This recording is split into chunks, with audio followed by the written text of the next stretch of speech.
Mohon izin Bapak, Kapten, mohon maaf dari waktunya.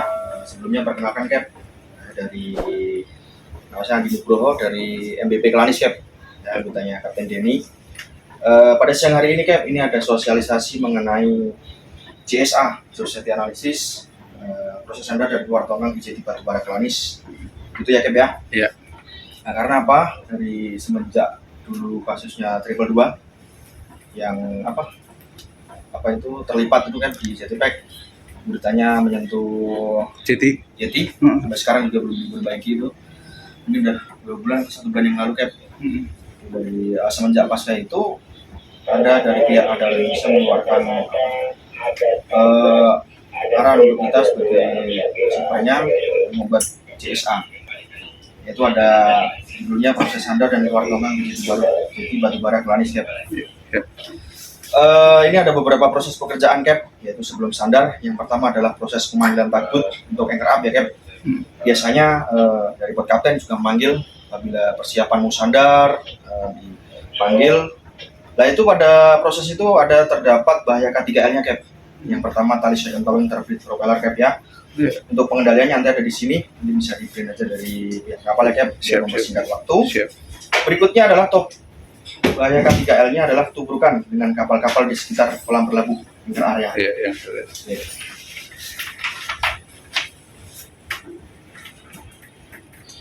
Juga kapal-kapal di berapung-apung di bawah jeti bangker gitu ya Cap ya. Iya. Nah itu pada proses itu juga terdapat bahaya K3L-nya Cap. Yang pertama adalah tubrukan dengan kapal yang melintas naik turun. Karena itu bisalah dari pihak kapal mungkin komunikasi lagi terkait dengan Cap ya, juga menjadi perhatian buat kita semua Cap. Berikutnya adalah tongkang melintang alur saat air pasang. Itu yang berikutnya adalah tubrukan dengan rakit atau perahu nelayan Cap. Kebetulan di alur Barito ini kan juga banyak ya Cap ya. Nelayan, rakit-rakit yang melintas di alur sini. Yang keempat adalah menabrak struktur jeti Cap.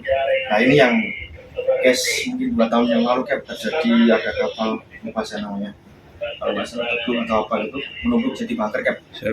Nah itu ceritanya adalah ketika apapun di sana, angin datang secara tiba-tiba Cap. Kesulitan menyentuh jeti bangker. Itu juga menjadi perhatian kita semua Cap. Berikutnya adalah menyiapkan tali mooring Cap. Nah, bahaya K3-nya di sini adalah jatuh ke sungai. Itu juga menjadi perhatian juga. Maka dari itu Cap, kita sebagai kru kapal juga harus melengkapi PD kita Cap ya. Dari sepatu safety sampai helm Cap ya.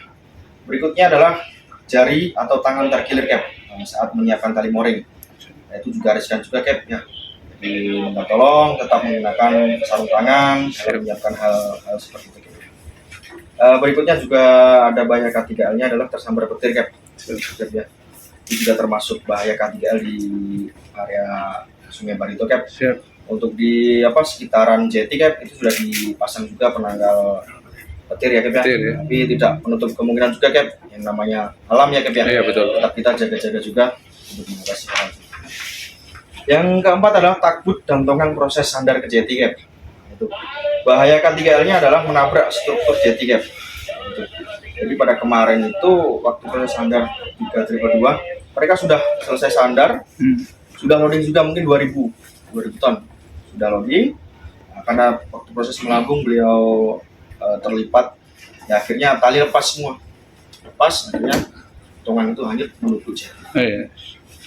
Yang berikutnya adalah menabrak tongkang LCT di North Kelanis Cap. Nah itu di depan jeti pack itu kan juga ada tongkang batu ya Cap ya. Betul. Itu misalkan nanti ketika melambung atau seperti apa, misalkan ragu atau tidak yakin, bisa langsung komunikasikan ke kilo atau loading forum, bisa nanti dipanggilkan asisten.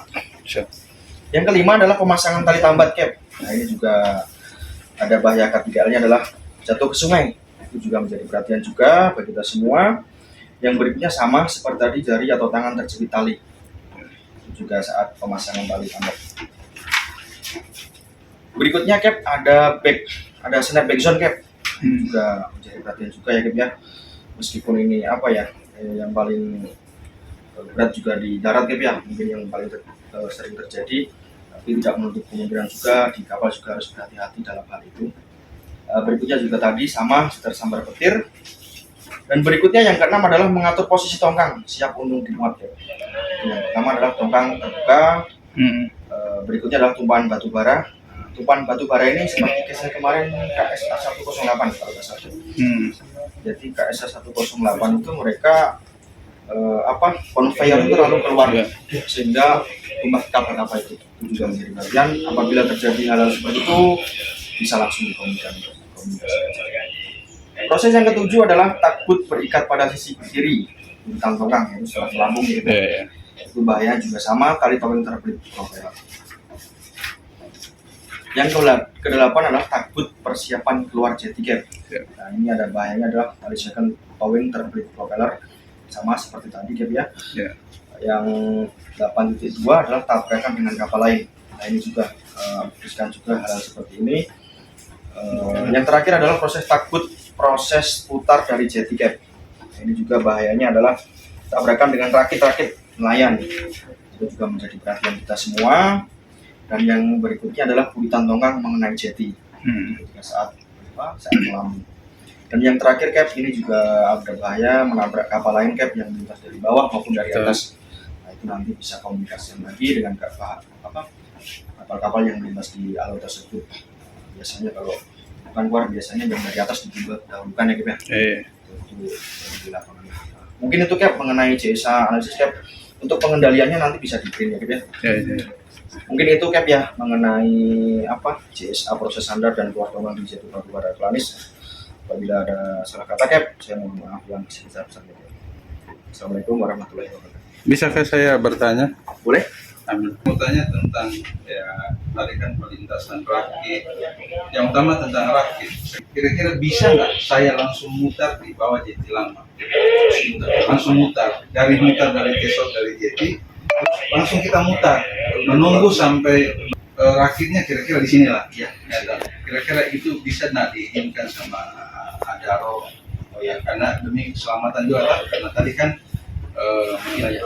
menghindari sampai ada tabrakan, senggolan, tetapi sebagai kapten mengambil keputusan seperti itu. Seandainya di batas berlabuh tongkang itu masih ada space untuk kita manuver untuk mutar, apakah diizinkan? Nah, kira-kira gitu ya pertanyaan saya, mungkin bisa disampaikan. Terima kasih ya pertanyaan cap. Ini saya jawab bisa saya cap ya. Ini ditambah dari kapten ini akan saya sampaikan. Untuk hal itu kan di lapangan ya cap ya. Nanti mohon izin cap kalau untuk sekitar seperti itu. Yang pertama adalah selalu komunikasikan cap ya. Ini kan masih di area sini cap ya. Masih terlihat jetty kah? Seandainya rakit di pertengahan di tongkang sana, betul tongkang sana kan tidak mungkin kita melambung, tidak mungkin. Jadi ambil satu keputusan ya, kalau di depan masih ada space, lebih baik kita putar langsung atau tetap koordinasi lah sama Pak Charlie atau Kilo. Bagaimana saya putar? Nah, kira-kira itu aja kesempatan kita.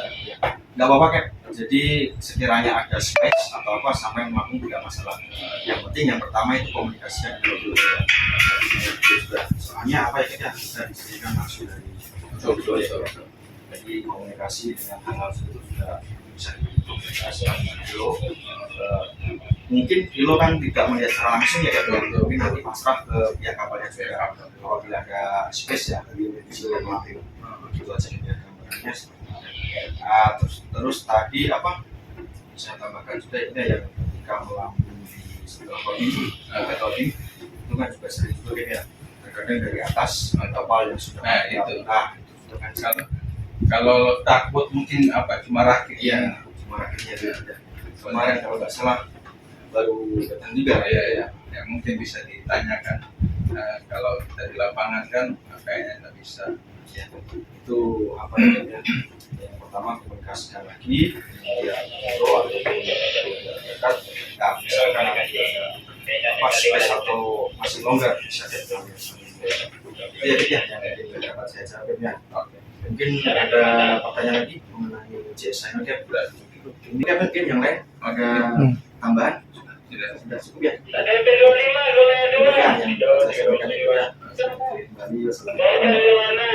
Waalaikumsalam warahmatullahi wabarakatuh.